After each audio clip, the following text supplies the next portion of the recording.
Welcome to Questions from the Closet. I'm Charlie Bird. And I'm Ben Shalati. Each episode, we discuss a question that we commonly get asked as LGBTQ plus Latter-day Saints. We're not trying to answer this question or come to a consensus, but simply sharing our perspectives. Today's question is, what if a loved one insists I leave the church? So Charlie and I are not terribly diverse, and we share many opinions and life experiences. For example, we both had dinner at the Olive Garden tonight. However, there are some pretty big differences. For example, Ben really was against the Olive Garden, which was very interesting considering he ate half the place. he was like, I don't like their salad, I don't like their soup, I don't like their breadsticks. Okay, well, I get there and he's like, can we get some more breadsticks, please? If you're paying for it, you got to eat it. I've never seen anyone eat that many breadsticks. Well, I had 4 breadsticks. That's not that many. I think you had a lot more than 4. No. We got 2 baskets of breadsticks. You got 4 baskets. No, we got 2 baskets of breadsticks. Which is the deal? No, they each had 3 of them, and I had 4, and you had 1.5. I love that you liked it. It was just funny because you're like, I really don't want to go there. And you're like, this is great. No, here's the thing. The food there is fine. You're like, I would just rather go somewhere else. Yeah. I hadn't been there cheap though. I hadn't been there in a long time. Yeah, but you can like get a better tasting meal somewhere else for the same price. Really? Like where? Like Aubergine. I love that place. Really? Yeah. I like it, but I feel like it's expensive there. It is, but so is the Olive Garden. You have to tip them. That's true. Yeah. Anyway, I think it's fine. So you loved it. I loved having dinner with you. That was the real treat. I would go anywhere to dinner with you, Charlie. Anyway, we like to provide a variety of voices and perspectives on our show, and today we're happy to be joined by Troy Williams. Hey. Yeah. Hey, guys, how are you? We're so glad you're here, Troy. It's so bizarre to be back in the closet. Oh, yeah. Yeah, I know. Yeah, we got some questions here. It's been a while. How old were you when you came out? Oh my gosh, 20. Well, it's phases, right? So yeah, For sure. like 29, like initially. And Really? then, Pretty yeah, late. Yeah. That was like 4 years ago. Yeah, 4 years ago, yeah. And then I've done a lot since then. But it was in phases. But I didn't like talk to my parents about it till a few years later. And yeah, so it was, you kind of have this sort of awakening, and then you like sort of take those first steps out. But I was very afraid that the moment that I came out, that I would lose my family forever. Yeah, for sure. And so there was such a delay in doing that with them. No pressure there. I know, right? Just might lose your family forever. You might lose your family NBD. forever. And tell us just a bit about yourself, like what you do professionally. Yeah. So I'm actually a professional gay.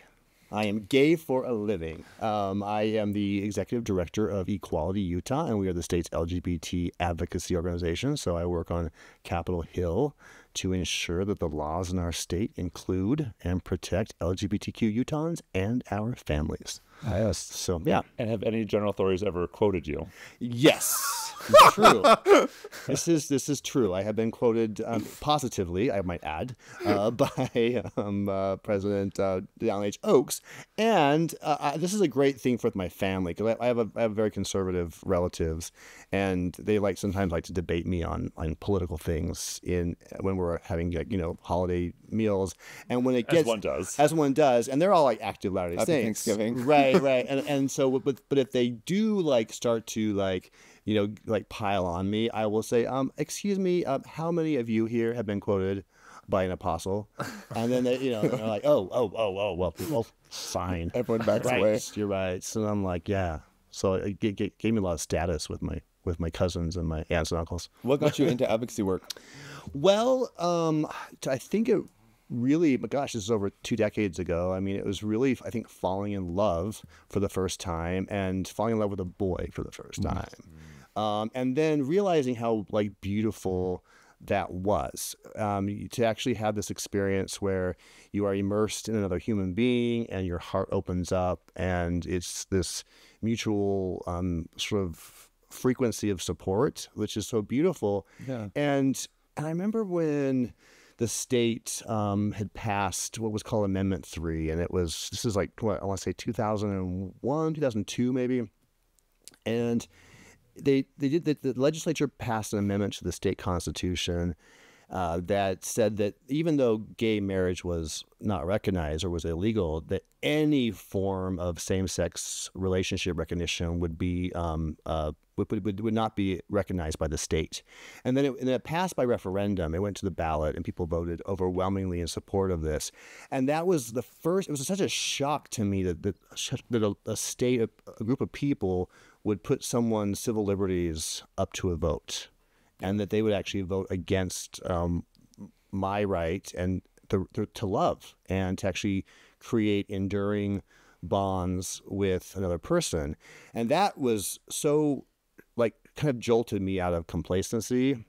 And that was also kind of happening same time that like the Iraq War was, 9/11 happened in 2001 and before you were born. And then there was this march to war after that. And so at that time I started getting like more politically active, and I started going to protests and rallies and marches, anti-war kind of stuff. And I started working at KRCL Radio, and I built a radio show called Radioactive. Solid title. Solid title, right? Very cool, right? Yeah. And Imagine Dragons used it a few years later. I know. I think you're welcome, Dan. So I never used that song as a theme song. I never did, but I thought about it. But yeah, and so I started just getting into advocacy, and I'd be interviewing like sort of like change makers and community builders and people who were doing really cool things. And so I thought, wait, I can do this too. I can organize a rally. I can organize a march. I can go protest. Mm-hmm. And so I had kind of I got into like sort of progressive activism. But to take things back, if I may, please do. Right, is that I actually got started in very conservative politics, because I grew up in Oregon, and I went on my mission to the England Bristol mission, and I went all 2 years, everybody, okay, and I made it through. And then I thought, well, when you come home off your mission, you're like, oh boy, like this is, you gotta get married now, right?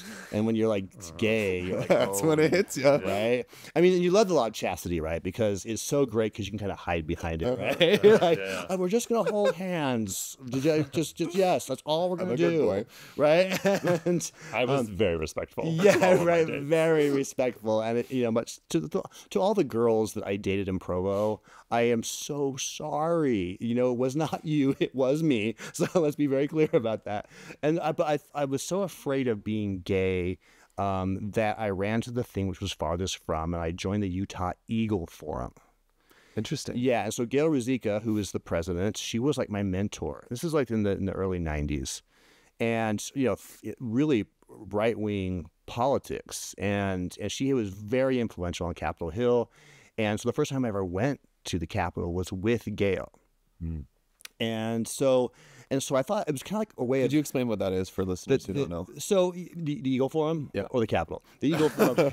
So the Utah Eagle Forum. Building, you got married there. It's a really big. It's where laws are made. So the Eagle Forum was founded by a right-wing crusader named Phyllis Schlafly, who kind of trained Gail Ruzicka. And they kind of emerged during the equal rights movement in the 70s as this kind of counter voice. And they were super conservative, pro-life, anti-gay, anti-LGBT in a pretty aggressive way. And so that's who I ran to, because I thought if I really threw myself into conservative politics, it would never catch up to you. It would straighten me out. Exactly. Right? Yeah, and it, of course, didn't. So, Troy, tell us what it was like when you started to realize that maybe there wasn't going to be a place for you to move forward in the church. Yeah. I don't know if that's the right way to ask that. Well, I mean, it does start younger, right? I mean, I think what the pain of it all is because, well, we'll back it up a little bit. Like, there's nothing more powerful and that humans need, but a deep sense of belonging to something bigger than themselves. And so as a family unit, or as a religious community, or, it's a sports, fandom, whatever. But it's so important, like we need this sense of belonging to something. And so when you start to realize there's something about you that potentially can expel you from your tribe or your family, it becomes a very frightening, terrifying, possibility. Yeah. That's existential. We are hardwired as human beings to have these deep, meaningful connections. And a lot of the trauma from our community comes from being expelled from that sort of those loving bonds, right, including our religious community. So I'm a multi-generation Mormon. My great-great-great-grandparents fled Nauvoo, crossed the plains, camped in winter quarters, followed the Pioneer Trail to Ogden and helped build Ogden up. and that's my mom's side. My dad's a convert to the church, and so I owe my existence to Mormonism, To that belonging. Right. Yeah. So if it wasn't for Joseph and the plates and the pioneers and Brigham, I wouldn't physically exist in this form, right? So this is like like we talk about DNA Mormonism, like this is deep part of who you are, Right. and the fear of being expelled from that is so deep. And so for me, to answer your question, I was terrified of being expelled from my family and my church, that I just kind of stuffed it down deep, and didn't deal with it, as I said, until much later in my life. Right. And I sort of had to like reconcile the church element first before I actually came out. Like I had to because you'd made covenants in the temple, and I'd made all of these commitments to God, and so I needed to figure that out first, and then I could go be gay. Mm-hmm. And so for me, I just dove into Mormon history and theology, and I was just obsessed with trying to understand the history of our religious tradition, and so that I could reconcile that with God before I came out. Mm-hmm. So we had lots of interesting conversations and arguments and explorations together. So and eventually, I was able to come out. But yeah. Yeah. Well, thank you for sharing that, Troy. It sounds like there was a lot of stuff buried down that you weren't quite ready to deal with. Yeah. It's terrifying. It took a while to unpack that, yeah. Which makes a lot of sense. I think one of my friends told me once that denial is a powerful coping mechanism because it gives us time until we're ready to deal with the thing. Yeah. Well, I think about when I was a kid, my first memories of this, I remember probably being, I want to say 8 or 9 years old. I have a very crystal clear memory of thinking to myself, why can't two guys fall in love and get married? That felt like right to me. But and I remember just thinking that in bed one night, why can't that happen? And then that gets socialized out of you, through church and through just family, etc. And then the worst thing that could have happened, because when you're a queer kid growing up, everyone kind of knows or suspects before you do. The bullies in high school do. They know. They catch on quick. They know. All the straight boys love figure skating. Right. And so my sister became very concerned that, I'm probably 12 or 13, and we've reconciled. What I'm going to tell you is horrible, but what we've reconciled this, and she's asked for forgiveness for this. But I remember very clearly she and her husband took me and sat me down as a 13-year-old and asked me if I masturbated, and I didn't know what that word was. I didn't know what it was, and then she gave me the miracle of forgiveness that explained what kind of explained what it was, and I still didn't know. But what President Kimball, who was in the 80s, was it was still the prophet, the first prophet that I remember. He makes this jump that if you masturbate, you're going to become gay. And then if you become gay, the next step is bestiality. Mm-hmm. And so I didn't really understand what that was, but I knew it was horrific. And I knew that it was a kind of an abomination. Mm-hmm. And I knew that it was me. And so I grew up believing that this impulse to love another person, this impulse to connect with another human, I believed it to be this heinous, evil sin. And these crushes that I had on boys in high school was just was Satan trying to pull me off of the path. And it took me a while to figure out that wasn't true. Did you feel that way, Ben? 100%. Me too. Yeah. And I don't know, that just makes me sad. It's like, I was actually talking with my husband about this last night, that when someone else says, when I think about my own experience, it makes me sad, or it's just oh man. But when I hear somebody else say it, I'm crushed by it. I don't know why. It just sounds so much more horrible to hear somebody else vocalize it, just because I don't know, maybe empathy, but yeah. And I think this kind of goes into the question we're talking about today, is a lot of people have gay loved ones or LGBTQ loved ones, and who are no longer part of the church, but the family or the friends still participate in the church. And for some LGBTQ people, it's incredibly painful. Yeah. And then That's why. yes, Yeah. Right. Yeah. That fear of being expelled from the family is that source of trauma and that source of pain. And it's connected to the church. Yeah. Yeah. Yeah. We get a lot of questions, typically from parents, sometimes from like loved ones or neighbors, saying, I don't know what to do because I love my membership in the church. I care about this faith community. I feel happy here. I feel connected to God here. And I love my queer kid. Right. And yet my queer kid hates that I go to church, and they insist that I leave. And in order to support them and really be a true ally, I have to forsake my membership in the church. And it causes a lot of tension in a lot of families. And it's kind of why I actually really love you telling your story. I feel like it really sets the groundwork well. You did such a great job articulating the pain and the ostracization, the ostrich of being gay as you grow up. It is.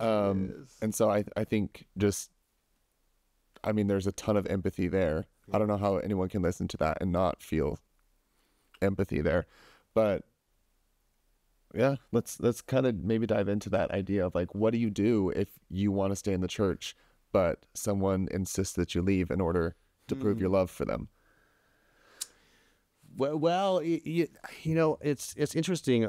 As I've kind of gotten older, I find that I've had to do a lot of kind of work myself within myself, you know, and I will say that like both my parents have passed on, and I hope they made it to the celestial kingdom because that's what they were going for, and I hope that's where they made it. But it did harm our relationship in a pretty significant way when I came out. They never they never shunned me. They never disowned me, but they didn't want to talk to me about anything gay. They didn't. Yeah, they didn't want to ask me about boyfriends. They didn't want to meet my boyfriend, my first boyfriend that I had, and that was so crushing. And our relationship never really healed from it. Did you attribute that to their membership in the church? Yeah, I did. Yeah, absolutely, 1,000%. And how did that make you feel towards the church? I went through phases really angry with the church because of that, you know, and I had sort of lost this relationship with my parents, and so I was sort of bitter and angry. My parents and they you know they both passed active in the church, but as you know, when you get older, though, you also like I think the tolerance has to go both ways. You know, I meet with conservative lawmakers. I meet with the church. I have meetings with church leaders. And if I want someone to see my humanity, it's important for me also to see their humanity and to recognize that the pluralism in America benefits when people of diverse views and political beliefs and faith beliefs are able to sort of come together and coexist. Mm-hmm. You know, so for me, and I have got here in Utah County, I've got so many cousins and aunts and uncles who are Latter-day Saints and active, and I love them, and I spent like a big chunk of time away from them because I just assumed in my mind that they didn't want to have anything to do with their gay cousin, who wasn't just like a gay person. He was like the gay activist, right? You know, and who was in the paper and getting arrested at protests. And like, you know, I was like kind of a radical kid for a while. You projected rejection. Yeah. And it wasn't true. Yeah. So my cousins kept like messaging me like, oh, I saw you on the news, or I saw you on this. And so, and finally that they kept reaching out to me over and over again. And I kept to protect myself, you know, I rejected them. But then I started like going and spending Sunday dinner with them and getting to know my cousins and my second cousins. And what I found is that if I walked into a space with them without the agenda to change their beliefs or to change their mind or to win an argument, then, and I respected where they were coming from, mm-hmm. I found something really amazing started to happen in our relationship. I never told them that they were wrong for their beliefs or their politics. And they were Trumpy, and they were like, and then they were like politically charged and wanted to go off on Hillary's emails. And I would like, I'd roll my eyes, but like, but I would never ever like, I would say, yeah, we probably don't agree on these things, but let's figure out what we do agree on. Mm-hmm. And so that kind of became my like kind of mantra with them, is like, yeah, probably politically we're not there, like with some religious things we're not there, but what do we agree on? We agree on that we love each other. We agree that that we share these grandparents, and we share this lineage, and we share this history with each other, and that's special to us, and that's important for us to maintain. And what's happened over time is that they all turn gay. Everyone's gay in my family. Is that we have really respectful conversations now about things, and I don't try to prove them wrong, and they don't try to prove me wrong. And my uncle, who was super hardcore, like Latter-day Saint, and he passed away like last year. He was like 93, I think. And my cousins, his kids, like found this folder of all these news clippings of me throughout the years of my advocacy and my activism and stuff. He'd been collecting everything about me. And I just assumed all this time that he had no interest in me. Interesting. But he was fascinated by me. And it was this, but I created this totally false narrative in my mind to protect my heart and to protect my soul from rejection. I created this shield, And so I think, get really to what you're asking, the relationship has to go both ways. You can't, and the gay kid I know is hurting, right? The trans kid's hurting, but we have to be able to sort of sit in a space with each other without insisting that someone change. Mm-hmm. Troy, what would it have done for you if you had known that your uncle was collecting those clippings while he was alive? I would have built a relationship with him much earlier, but long before he passed. I had a relationship with him when I was little, and then there was this big gap, and then I had a relationship, with him when he was he was declining so rapidly, over the years that there was so much loss of time. It's gone now, right? And you can't make that back. So Yeah. So I guess the principle I'm taking from your story is loved ones should show their active interest in the lives of the LGBTQ people in their lives. Yeah. And of course everyone in their lives, but show a genuine interest. And what's cool now is I got like cousins at BYU, and they they come to my big Equality Utah events. Like I have my two cousins who are at BYU now, came and marched in the Pride Parade with me, and it was very cool. And I go to their mission farewells, and so I'm invested in supporting them in their tradition and our shared tradition, and in their faith. And then and what's happened is that they've become interested in supporting my life. Mm-hmm. And it's a really beautiful thing that's kind of evolved just recently within the last probably 4 years. And you don't feel like they have to reject their beliefs or... No, there is cognitive dissonance that happens. It is a struggle for folks. But to me, it's not an issue of being in the church or leaving the church. It's an issue of are we going to love more or are we going to love less? And so... And I always, people ask me, should I leave the church? And I always say, if you feel like you can, sort of radiate love within this church, and you get something from it that illuminates you, and fills your soul, by all means, stay. If it hurts your soul and you feel like you can't be authentic and you can't, connect and really, let your light so shine.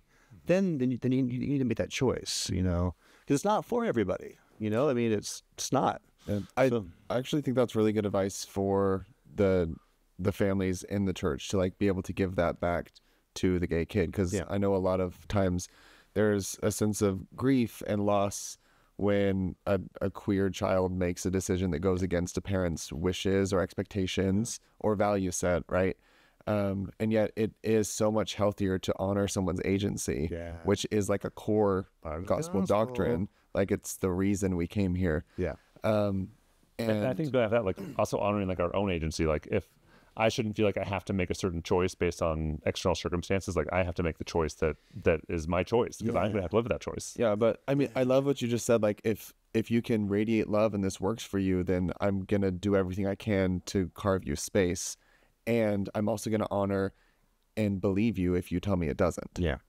So for a queer person listening to this who might be angry with their parents, right, or their family members, like, remember that we didn't want them to force us into change, right? We have a horrible history of conversion therapy. We have a horrible history of rejecting queer people. And so if I don't want someone to reject me or force me to comply with something that's inauthentic, then I don't want to do that. I don't want to force a person of faith to change their beliefs for me. Can we just learn to like love more, right? I always made this joke. It's kind of a half joke, but when especially when I'm talking with church leaders, I always say, well, I really believe Heavenly Father sends queer LGBT babies into Mormon homes just to teach us all how to love more than we knew we could. Mm-hmm. And so for the queer kid who feels exiled, that holds true as well. How do you learn to love your religious conservative family members more than you knew you could, without the demand that they change for you? Yeah, that's a hard, intense kind of thing. How do you make that work? Where you've got this hurt and this pain. How do you turn that hurt and pain and like that poison and like metabolize it into love? Part of it's getting older and just kind of, I hope, getting wiser. And then it might require some good therapy. A lot of times it should. I had a couple moments that were really healing for me. I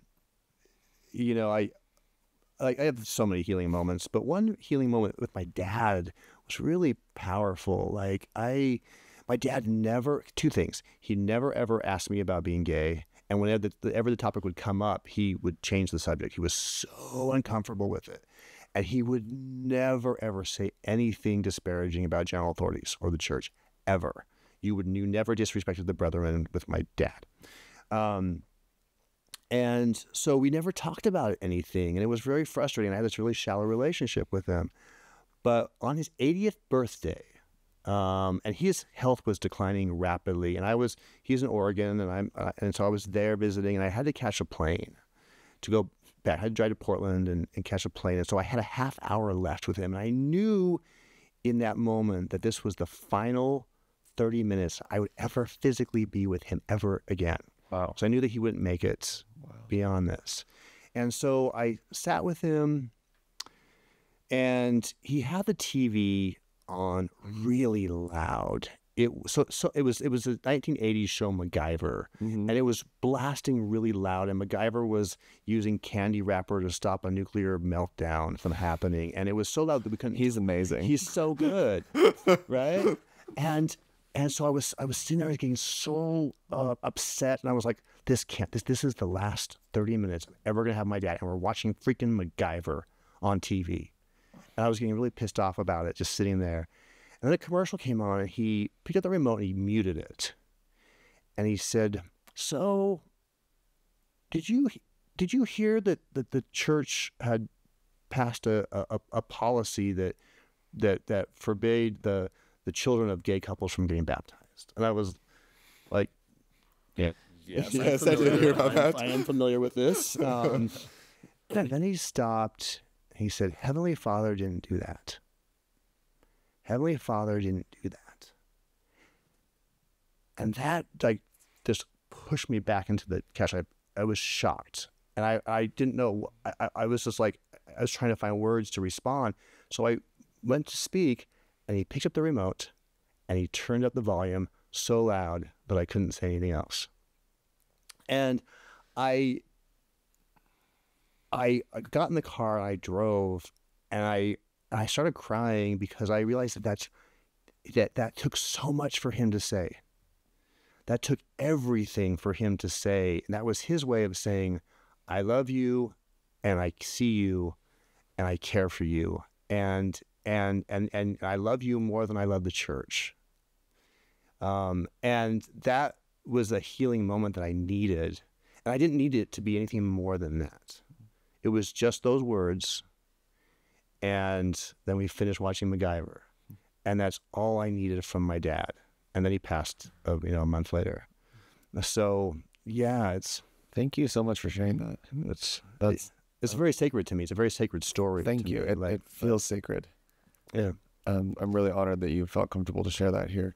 I really respect your compassion and your approach. And just a point that I want to highlight that I took from that is that when someone's trying really hard, we have to let them try really hard.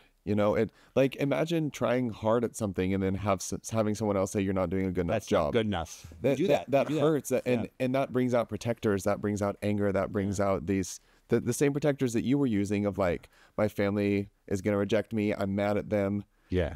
Like everyone has these ways to protect themselves and their emotions. And it can feel really embarrassing or hurtful to be really working on something and trying to understand your gay kid, and be met with, this isn't good enough for me. That's really hard. Yeah. And I really appreciate your grace that you gave your dad in that moment. And I probably couldn't have done that when I was in my 30s. I probably couldn't do that, but I could when I was older. Well, I think it shows patience. Yeah. It shows like a wider view of things, more of like a long approach.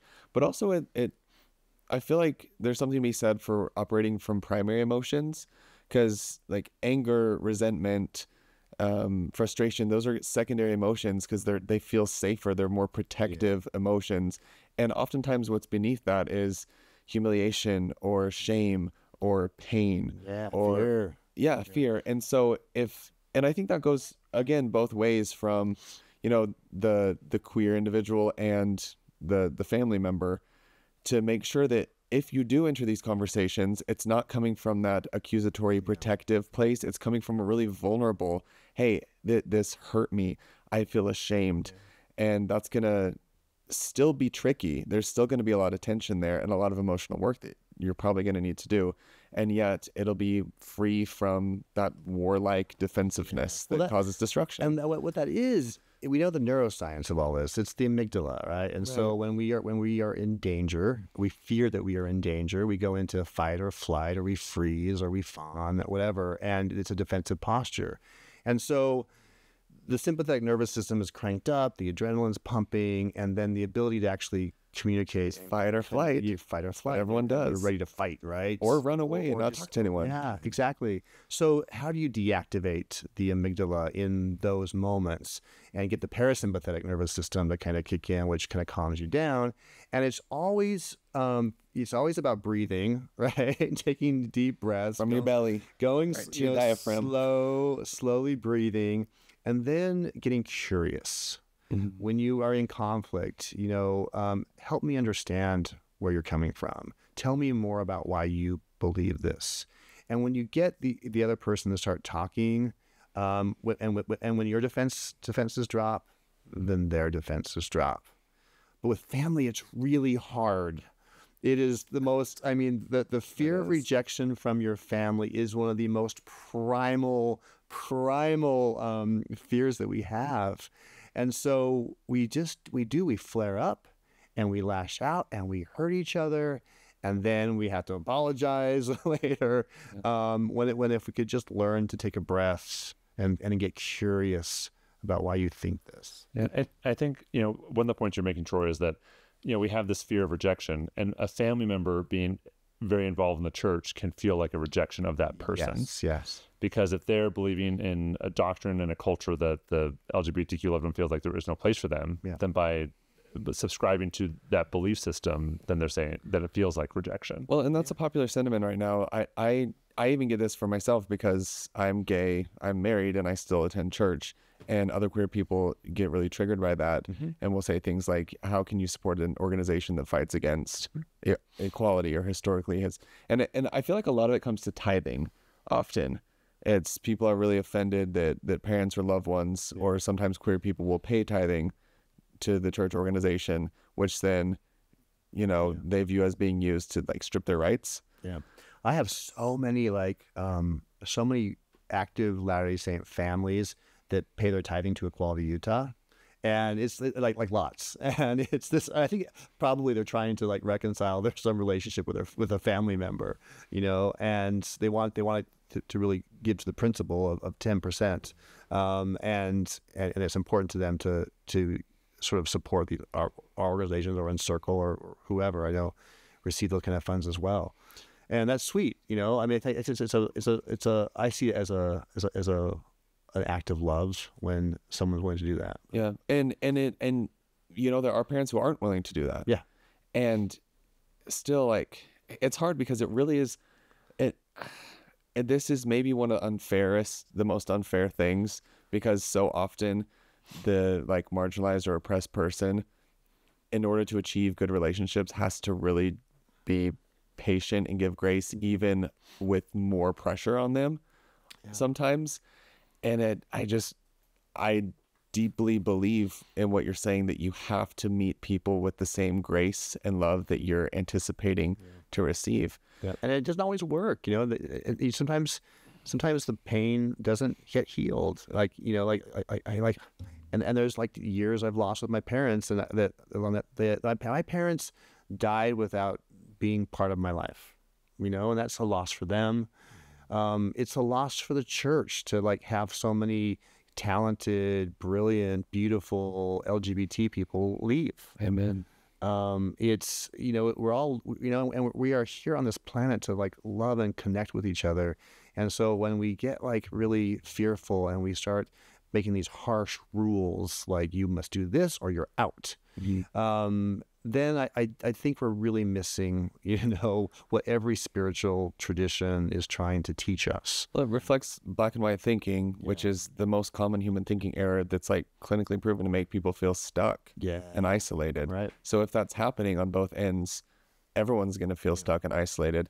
I really felt like when my parents wouldn't meet my first boyfriend, that was like a soul crushing. That sucks. Moment. That's it was awful. Soul crushing, and I remember like that's when I really, and then we broke up. It was like my first like adolescent kind of, in my early 30s, and I had my first adolescent kind of breakup, and that not having any family to turn to when I was going through like this epic heartbreak, that was, and my mental health was so bad, because I didn't have networks of support to like sustain me, and my family didn't know what to do, and had such a lack of curiosity. This all comes down to this lack of curiosity for each other.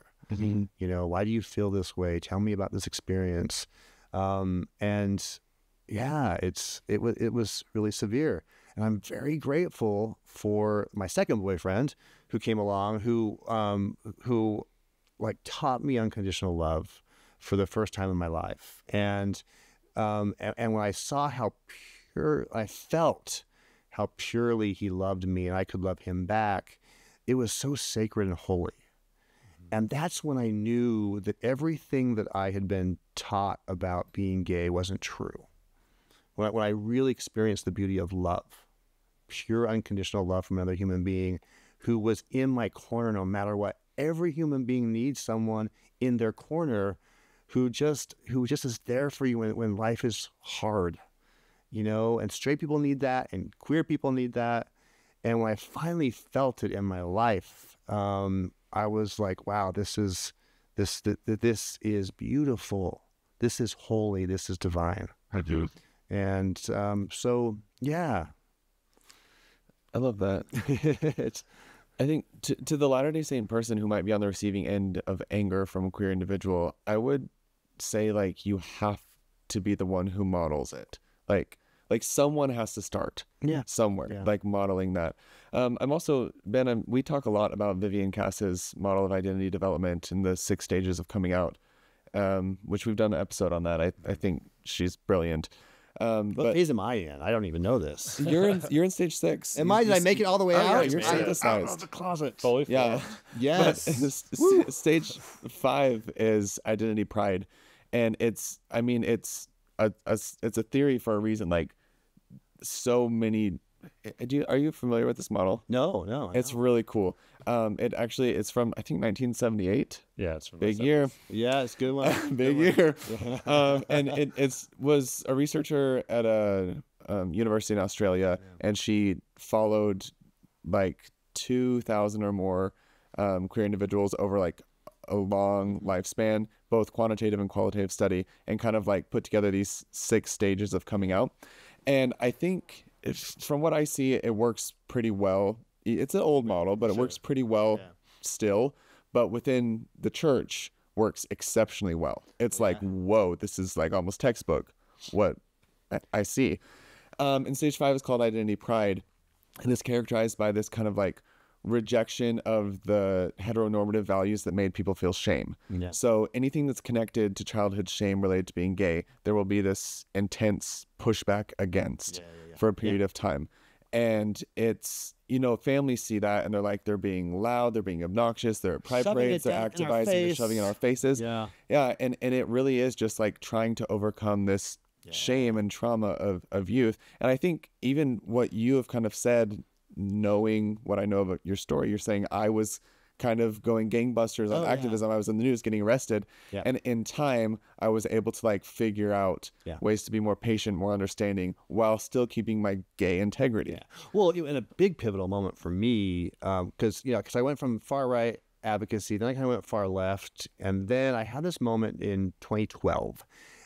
So Prop 8 had happened in 2008, which is the California initiative that banned gay marriage temporarily in California, the most liberal state in the country. And we found out that the church was very involved in actively recruiting members to pass Proposition 8. And so the day that Barack Obama, the first African-American president, is elected, Proposition 8 passes in California. And that's when things erupted in Utah. And that's when I was like this rabble-rousing activist. And there were protests around the temple, and there was angry marches and die-ins and kiss-ins on Temple Square. I mean, we were at it at full intensity. And in 2012, I was called by some folks that you probably know, Erica Munson, and Kendall called me, and I didn't know them, but they invited me to meet, and they said, we are active Latter-day Saints, and we want to march in the Pride Parade, and we're number 84 in the parade route, and we're going to dress in our church clothes, and we're going to march down the parade route singing hymns. And I was like, that doesn't make any sense. I'm like, I love that. I'm like, Erica, have you ever been to a gay pride parade? It's not the days of 47. This is the gays of 47. It's very different. And they're like, no, but we want to do this. And I was like, and for the Grand Marshal that year was Dustin Lance Black, Oscar award-winning screenwriter and producer, and he grew up in the church, and so he was the Grand Marshal. And I was like, Lance, we have these Latter-day Saints like marching, they're 84 in the parade route. What should we do? And he's like, well, why don't we like bring them to the front of the parade with us, and we'll march with them, and we will signal to the crowd that the Mormons are here, like welcome them. And it was like nervous. Like I was like, okay, let's do this. We're gonna do this. And we brought them forward with us. I didn't know how they'd be received, and I didn't want them to get booed. I didn't want them to get tomatoes thrown at them, right? On the white shirts, right? Come on. So I was worried about this. I was like really nervous about it, and I did like this media push where I was like doing like to all these talk shows. I'm like, the Mormons are coming, it's gonna be great, and so everyone welcome them. And please. And then that Sunday morning, it was crystal blue skies, and it was warm. And 300 Latter-day Saints showed up in their church clothes, and they had these beautiful signs like LDS hearts LGBT and sorry we're late and I walk with you. And it was like 300. It was so beautiful. And as we started down the parade route, there's tens of thousands of people in the crowds, and they just started screaming and weeping, and I get emotional thinking about it. They just cheered them all, and they were called Mormons Building Bridges, and they were weeping, and Lance and I were, and the crowd was, and people were running out in the crowd, giving them hugs. And it was so powerful. And to feel the love and the acceptance from our members of our faith tradition that we had felt exiled from was so powerful and so beautiful. And it changed me. I was like, this is a different way to do advocacy.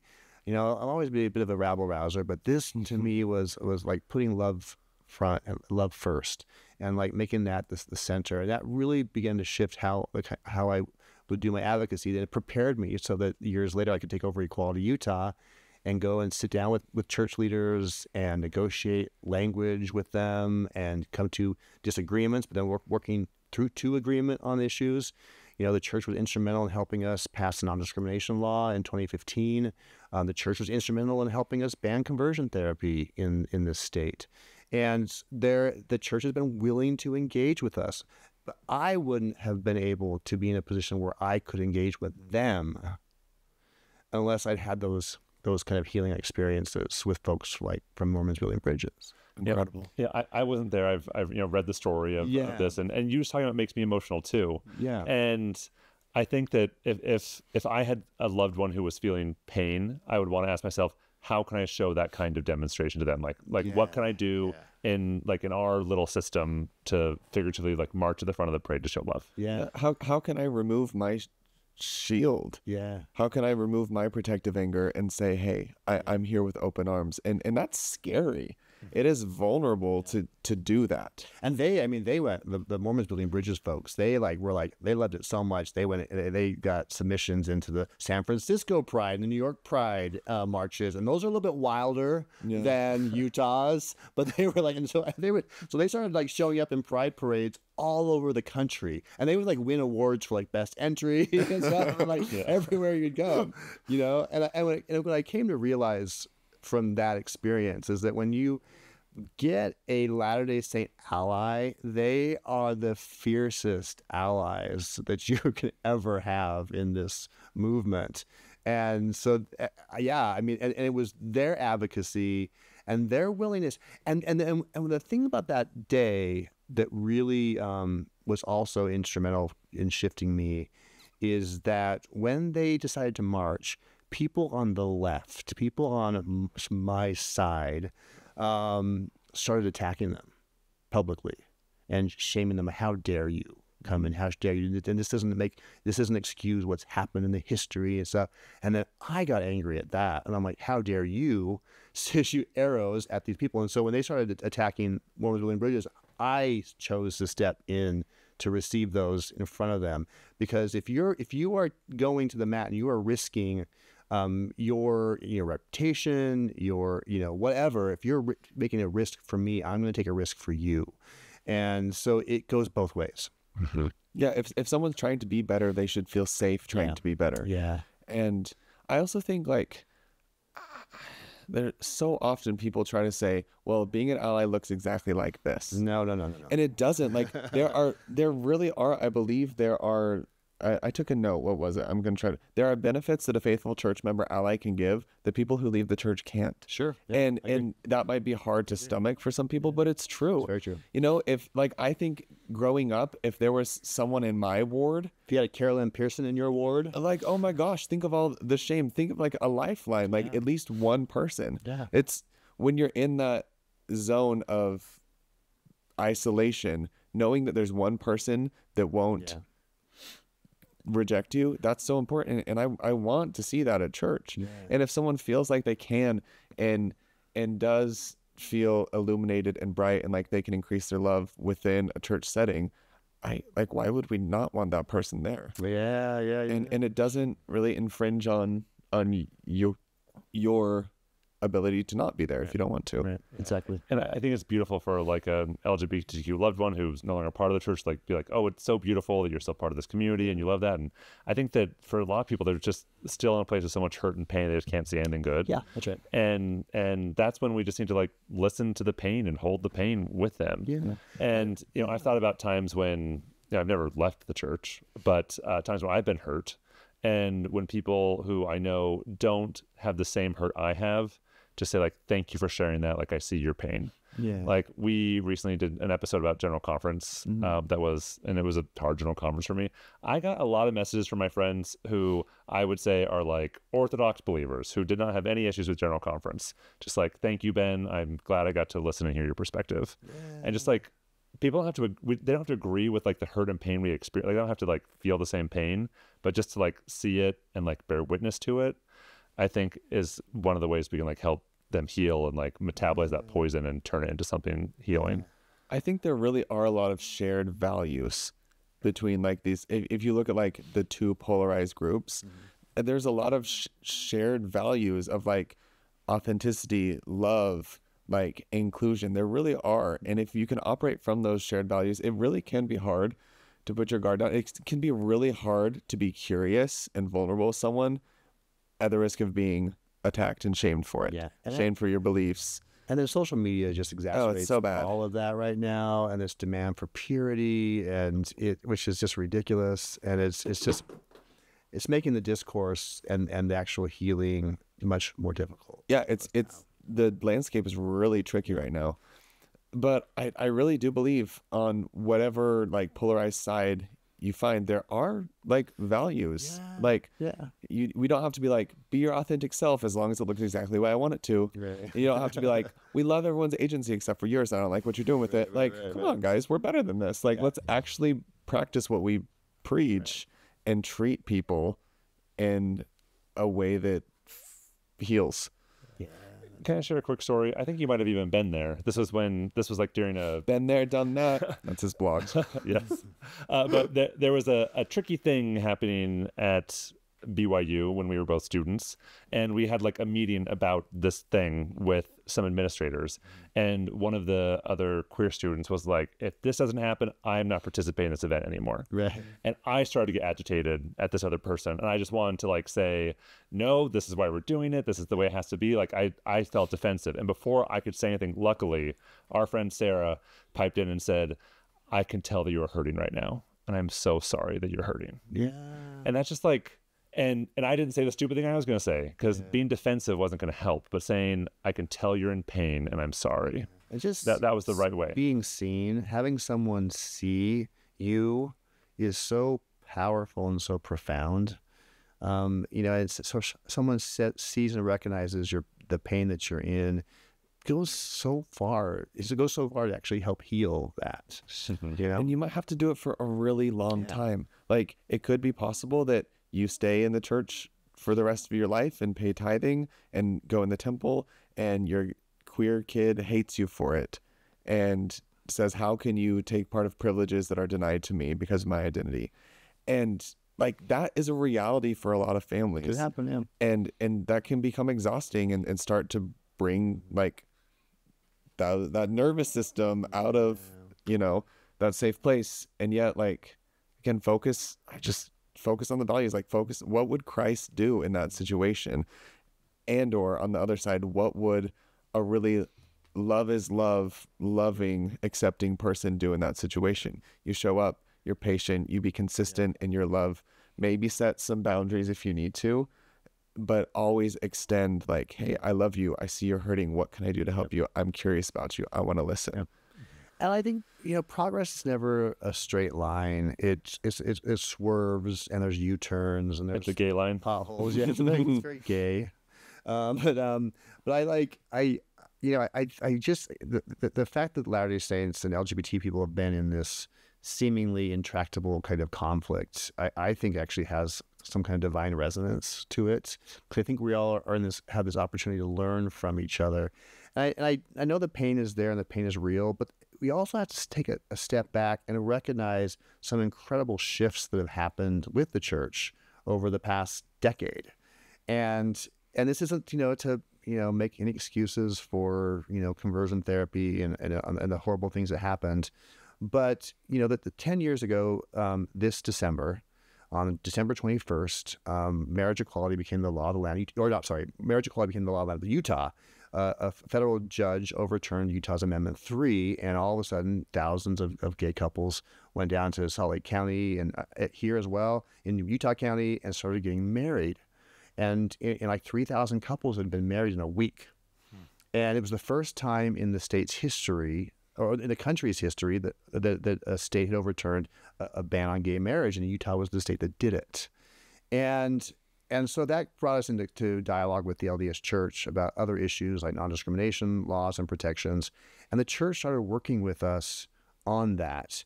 And then over time, the church was, like I said earlier, they helped us with band conversion therapy. And then just last year, there was a federal effort. There was Justice Thomas had kind of ominously warned that the Supreme Court could overturn the Obergefell decision, which enshrined marriage equality into law. And so what had happened is that a bipartisan effort federally called the Respect for Marriage Act, legislation was introduced, and it passed through the House with the support of all 4 Utah Congress folks. They're all Latter-day Saints. And then we needed 10 Republican senators to agree to it on the other side. And that was a big lift. And the church came out and endorsed the Respect for Marriage Act. And Senator Romney was part of those negotiations and helped get it across the finish line, got the votes that we needed. And I think in the process of working with the church, the church was concerned about religious liberty issues. We were concerned about non-discrimination issues. And so we worked together to figure out how both could be protected. But it didn't have to be the zero-sum game where the gays win and the people of faith lose, or vice versa. And the church was instrumental in that. And then that same spirit was brought to the federal level. And the Respect for Marriage Act didn't force religions to marry gay couples in their temples or synagogues, etc. It respected religious liberty. And what I have found with the church is that as we have come to respect their religious liberty, they have grown to respect our civil liberty. And they do not campaign against gay marriage and try to influence politics in that way anymore. That's huge. And that is worthy of acknowledgement and respecting it. And so in just a decade, we've made tremendous movement in Utah. The Deseret News published a poll in November of last year that 72% of the state of Utah supports the freedom to marry. That is staggering.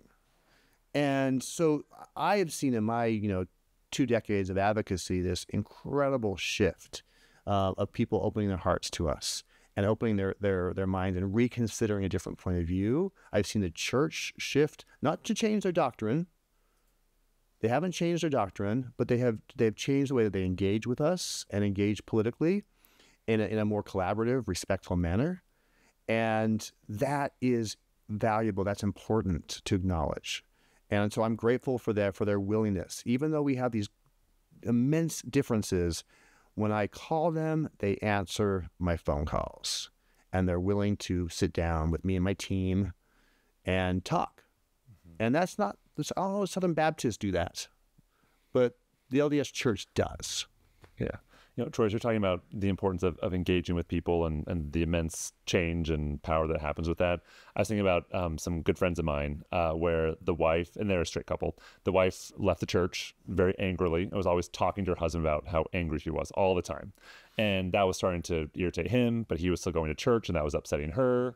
And they finally decided that every Sunday she could tell him whatever she wanted, and he would listen, and he would hear it. And then he could talk about the good experiences he had reading the scriptures and going to church, and she would listen and hear it. And it wasn't always comfortable, but they had this time set aside every week where they would just listen to whatever was going on in the other person's life that was hard for them. And it really brought them closer together, even though it was sometimes painful. But I think this engagement is what we need interpersonally as well, in our families and our friendships. And we'll screw up as we are trying to sort of walk a higher path and be more empathic or compassionate towards people. And sometimes the church will do something, or some family member will do something that pisses me off, and we'll have a flare up. There'll be a conference talk, and I'll be angry about something, or we'll all be fired up about something.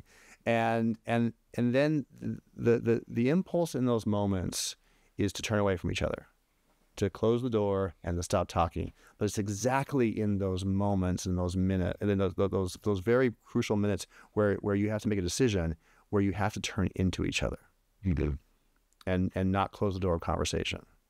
And there have been I remember, I've had negotiations with the church. I remember I had one moment with the church, with their like government affairs folks, and it got really intense and really like, and I had one of my attorneys who's like a Buddhist guy. Things were the other side, they were getting upset with me and I was getting upset with them. And then my very Buddhist attorney says, okay, both of you, I want you to stay in this moment. Don't turn away from each other. Stay in this conflict and see each other and hear each other.